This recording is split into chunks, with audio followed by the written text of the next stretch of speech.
తల్లి గర్భం నుంచి బయటకొచ్చే పసికందులు బోసినోటితో పుడతారన్న విషయం మనందరికీ తెలిసిందే. వారికి దంతాలు రావటానికి కొన్ని నెలల సమయం పడుతుంది. సగటున 6 నెలలు దాటిన తర్వాతే పసిబిడ్డలో పాలదంతాలు కనిపించడం మొదలవుతుంది. ఇక మొత్తం 32 దంతాలు రావటానికి కొన్ని సంవత్సరాలు గడిచిపోవాలి. కానీ కొంతమంది పాపాయిల్లో మాత్రం పుట్టుకతోటే 1 లేదా 2 దంతాలు కనిపిస్తూ ఉంటాయి.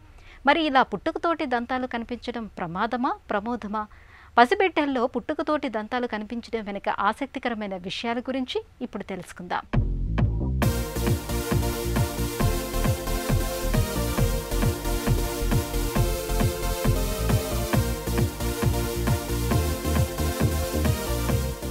కలల పంటగా బిడ్డ పుట్టినప్పుడు అన్నీ సజావుగా ఉంటే ఆ తల్లిదండ్రుల ఆనందానికి అవధులు ఉండవు. అదే బిడ్డ ఏదైనా లోపంతో అవకరంతో పుడితే ఆ తల్లిదండ్రులు అనుభవించే మానసిక వ్యధకు అంతు ఉండదు. అయితే మరక మంచిదే అన్నట్లుగా అవకరాల్లోనూ కొన్ని, తల్లిదండ్రులకు ఆనందాన్ని కలిగించే లోపాలు కొన్ని పసిబిడ్డలో కనిపిస్తుంటాయి. పుట్టుకతోటి పసినోట్లో దంతం కనిపించడం అలాంటి అవకరమే.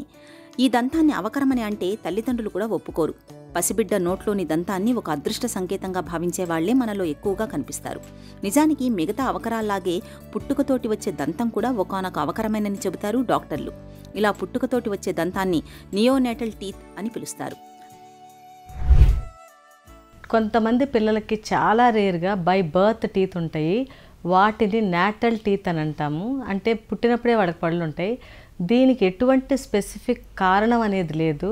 అది ఏదన్నా డెవలప్మెంటల్ ఎనామిలీ కానీ కంజెనిటల్ ప్రాబ్లం ఉంటే వస్తూ ఉంటుంది. సో దానికి స్పెసిఫిక్ రీజన్ అంటూ ఏమీ లేదు. అలా కాకుండా పుట్టిన 1 మంత్ తర్వాత వస్తే కనుక వాటిని నియోనాటల్ టీత్ అంటాము. సో ఈ నాటల్ టీత్ వల్ల ఎటువంటి ఇబ్బంది ఉండదు, కానీ ఫ్యూచర్లో వీటి వల్ల ఏమైనా గ్రోత్ ప్రాబ్లమ్స్ ఉండే ఛాన్సెస్ ఉన్నాయి అని అంటారు స్టడీస్లో, బట్ చాలా రేర్. సో కాబట్టి ఈ నాటల్ టీత్ వల్ల ఎందుకు వస్తాయి అనేది స్పెసిఫిక్ కారణం అనేది లేదు. బై బర్త్ టీత్ ఉన్నప్పుడు ఏమవుతుందంటే పిల్లలకి ఫీడింగ్ అనేది ఇబ్బంది అవుతూ ఉంటుంది. సో యూజువల్గా ఫీడింగ్ అప్పుడు, బ్రెస్ట్ ఫీడింగ్ చేసినప్పుడు వాళ్ళకి లిప్స్ టైట్ సీల్ ఉంటుంది. వాళ్ళు సక్ చేస్తున్నప్పుడు టంగ్ తీసుకెళ్ళి సక్ చేస్తూ ఉంటారు. ఎప్పుడైతే టీత్ ఉంటాయో ఈ టీత్ అడ్డొస్తూ ఉంటాయి సక్ చేయటానికి. కాబట్టి వాళ్ళకి ప్రాపర్ సక్కింగ్ అనేది ఉండదు, ప్రాపర్ సాటిస్ఫాక్షన్ ఉండదు. వాళ్ళు అందుకే ఏడుస్తూ ఉంటారు పిల్లలు. అట్ ద సేమ్ టైం వాళ్ళు బై ప్రెషర్ వాళ్ళు సక్ చేస్తూ ఉన్నప్పుడు ఏమవుతుందంటే ఈ టీత్ అప్పుడే ఇరప్ట్ అయి ఉంది కాబట్టి అది నాలుకకి పెదాలకి గుచ్చుకుని పెయిన్ అనేది వస్తూ ఉంటుంది పిల్లలకి. సో అది ఒక ప్రాబ్లం ఉండొచ్చు. లేదా వాళ్ళకి బ్రెస్ట్ ఫీడ్ చేసే తల్లులకు కూడా ఆ ట్రామా అనేది జరుగుతూ ఉంటుంది. సో ఇదొక ప్రాబ్లం ఉండొచ్చు. వాళ్ళు అలా సక్ చేస్తా పెదవి తీసుకెళ్ళి ఆ టంగ్ తీసుకెళ్ళి ఆ టూత్ని నెట్టి సక్ చేస్తుంటారు కాబట్టి స్లోగా వాళ్ళకి ఏమవుతుందంటే టూత్లో కదలిక అనేది స్టార్ట్ అవుతుంది. యూజువల్గా నాటల్ టీత్కి రూట్స్ చాలా చిన్నగా ఉంటాయి. సో మొబిలిటీ అనేది ఫాస్ట్గా వస్తుంది. సో వాళ్ళ సక్కింగ్ వల్ల మొబైల్గా అవుతూ ఉంటాయి టీత్. ఎప్పుడైతే మొబిలిటీ ఉందో పేరెంట్స్ చాలా జాగ్రత్త పడాలి. ఎందుకంటే ఆ మొబైల్ టీత్ ఎప్పుడైనా డిస్లాడ్జ్ అయిపోయి లోపలికి వెళ్ళిపోవచ్చు. కాబట్టి సక్కింగ్ చేసేటప్పుడు టీత్ మొబైల్ ఉందా లేదా చూసుకోండి. ఏమాత్రం మొబిలిటీ నోటీస్ చేసినా కూడా మీరు మీ దంత వైద్యుని సంప్రదించండి. పసినోట్లో ఇలా పుట్టుకతోటి దంతం మొలుచుకురావడం అనేది చాలా అరుదు. సాధారణంగా 2000 నుంచి 3000 కాన్పుల్లో ఒక బిడ్డలో ఇలా జరిగే అవకాశం ఉంది.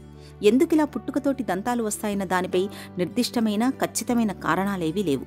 అయితే Ellis van క్రెవెల్ట్, హ్యాలర్ మ్యాన్స్ట్రీఫ్, Pierre robin, Soto అనే కొన్ని రకాల జబ్బుల సమూహమైన సిండ్రోమ్ల కారణంగా ఇలా పసిబిడ్డలో పుట్టుకతోటి దంతాలు కనిపించే అవకాశం ఉంటుందని కొన్ని వాదనలు ఉన్నాయి. కారణాలేవైతేనేం పుట్టుకతోటి దంతం రావడం వల్ల నష్టం ఏముంది? లేటుగా రావాల్సినవి కాస్తంత ముందుగా వచ్చాయి అంతే కదా అని అనుకుంటారు మనలో చాలామంది.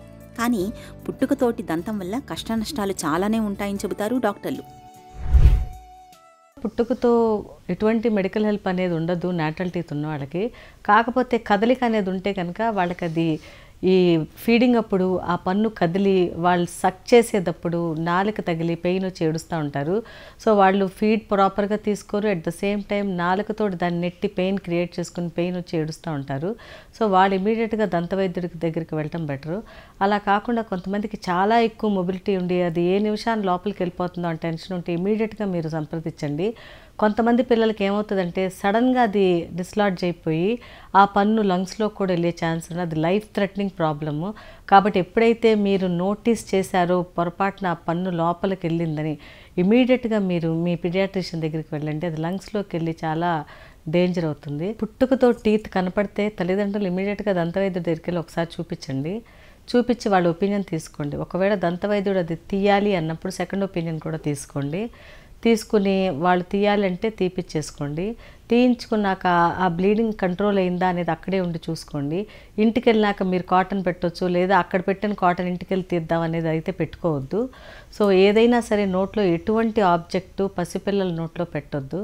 తర్వాత ఒకవేళ మీకు అది ఉంచుకోమని చెప్తే కనుక క్లీనింగ్ ఎలా అనేది చాలా డౌట్స్ వస్తూ ఉంటాయి.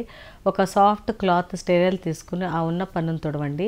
ఎవ్రీ డే మీరు ఆ పన్నును చెక్ చేయండి, ఫింగర్ పెట్టి అది కదులుతుందా లేదా అని. ఏమాత్రం మొబిలిటీ నోటీస్ చేసినా కూడా మీరు అశ్రద్ధ చేయొద్దు, దంతవైద్యుడి దగ్గరికి వెళ్ళండి. చాలామంది పేరెంట్స్ దానికి అదే ఊడిపోతుంది, పుట్టుకతో పళ్ళు వస్తే అదృష్టం అని చాలామంది అనుకుంటుంటారు. చాలా తప్పు. సో అది మొబైల్గా ఉన్నప్పుడు దాన్ని తీపిచ్చేసుకోండి. ఆ కదులుతున్న పన్నుతో మీరు ఫీడింగ్ అయితే చేయొద్దు, ఎందుకంటే డ్యూరింగ్ ఫీడ్ కూడా అవి నోట్లోకి వెళ్ళిపోయే ఛాన్సెస్ ఉంటాయి. కాబట్టి మీరు ఇవన్నీ జాగ్రత్తలు పాటిస్తా దంతవైద్యుని సంప్రదించండి. పసిబిడ్డలో పుట్టుకతోటి దంతం అనేది సాధారణంగా కాన్పు రావడానికి నెల రోజు ముందు నుంచి ఎక్కువగా కింది దవడలో ముందు వైపు మాత్రమే మొలుచుకు వస్తుంటుంది. అది కూడా పుట్టిన తర్వాత ఒక తీరుగా వచ్చే దంతంలా ఉండదు, అడ్డదిడ్డంగా వంకరగా పెరిగి ఉంటుంది. దీంతో దంతం ఉన్న చోట పసిబిడ్డకు చాలా అసౌకర్యంగా ఉంటుంది. జివ్వుమని లాగుతూ ఒక రకమైన జిలగా ఉంటుంది. దీంతో పసిబిడ్డ నాలుక తరచూ దంతాన్ని తడుముతూ ఉంటుంది. ఇక పాలు తాగుతున్నప్పుడు ఆ వంకరదంతం మూలంగా ఇబ్బందిగా ఉంటుంది. నోటితో చనుమొనను సరిగ్గా పట్టుకోలేక, సరిగ్గా పాలు తాగలేక పసిబిడ్డ అవస్థ పడుతుంటుంది. ఒక్కోసారి అమ్మ రొమ్మును కొరికేస్తుంటారు, తమంతటి తామే నాలుకను కూడా కొరుక్కుంటూ ఉంటారు. ఇవన్నీ పుట్టుకతోటి దంతంతో వచ్చే కష్టాలే. పుట్టుకతోటి పసిబిడ్డలో దంతం ఉన్నప్పుడు డాక్టర్లు ఆ దంతంతో వచ్చే ఇబ్బందుల్ని దృష్టిలో ఉంచుకొని దాన్ని తొలగించడానికే మొగ్గు చూపుతుంటారు. అయితే ఇలాంటప్పుడు తల్లిదండ్రుల్లో చాలామంది అది పాలపన్ను కదా, పీకేయిస్తే మళ్ళీ దంతం వస్తుందో రాదో అన్న సందేహంతో ఆ పసిదంతాన్ని అలాగే ఉంచాలని కోరుతుంటారు. ఇలాంటప్పుడు ఆ పసిదంతాన్ని శుభ్రంగా ఉంచడం చాలా అవసరం. తరచూ శుభ్రమైన పొడిబట్టతో తుడుస్తూ ఉండాలి. నాలుకకు గాయాలైనా లేదా దంతం ఉన్న భాగంలో ఇతరత్ర ఇన్ఫెక్షన్లు ఏవైనా కనిపిస్తున్నప్పుడు వెంటనే డాక్టర్ని సంప్రదించాలి. తప్పనిసరి అయినప్పుడు ఆ పసిదంతాన్ని పీకేయించడం అన్ని విధాలా ఉత్తమం.